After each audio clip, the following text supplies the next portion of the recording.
কি আছে মামা, আমাদের বর্তমান ক্রিকেট খেলা এমন একটা পর্যায়ে হয়েছে যে একটা ম্যাচ ভালো খেলে 10 ম্যাচ খারাপ খেলে, তো তারপরে কিন্তু তাদের কিন্তু লস হয় না, তারা কিন্তু তাদের খেলাটা কিন্তু ইমপ্রুভ করে না। তো বর্তমানে এমন একটা অবস্থা হয়েছে যে শ্রীলঙ্কার সাথে কিন্তু নাস্তানাবুদ করে দিয়েছে শ্রীলঙ্কা।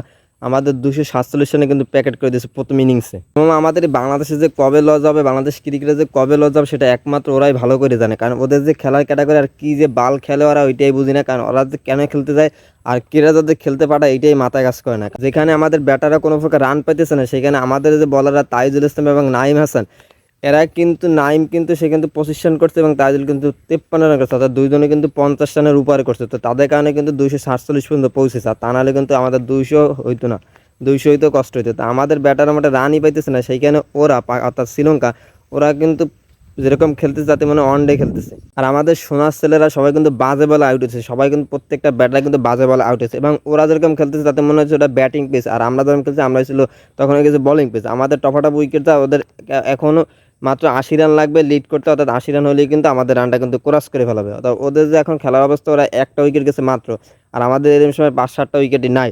তো এই ছিল আমাদের বর্তমান খেলার যে পরিস্থিতি।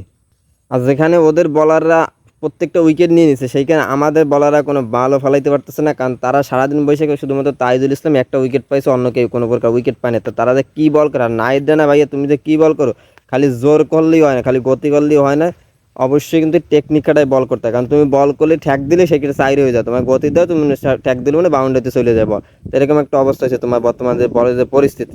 আর এনামুল হক বিজয় ভাইয়া, তোমাকে বারবার সুযোগ দেওয়ার পর কিন্তু তুমি কোনো কাজ করতে পারতেছো না। এই দুইটা ম্যাচে 3টা ইনিংসে তুমি কোনো কিছু করতে পারো না, কারণ তুমি প্রত্যেকবার কিন্তু ডাক আউট হতেছো, কোনো রান করতে পারতেছো না। মামা তোমার যেটা করা উচিত, তোমাদের তো অবশ্যই কিন্তু আরেকবার সুযোগ দিয়ে কিন্তু তোমার কিন্তু দল দিয়ে বাদ দিয়ে দেবে, সেটা তুমি কনফার্ম হয়ে থাকো। কারণ তোমার মতো ব্যাটার এরকম লাগবে না, যদি ভালোই খেলতে না হয় তাহলে তোমাদের মতো ব্যাটার দিয়ে আমাদের কী দরকার তাই বলো।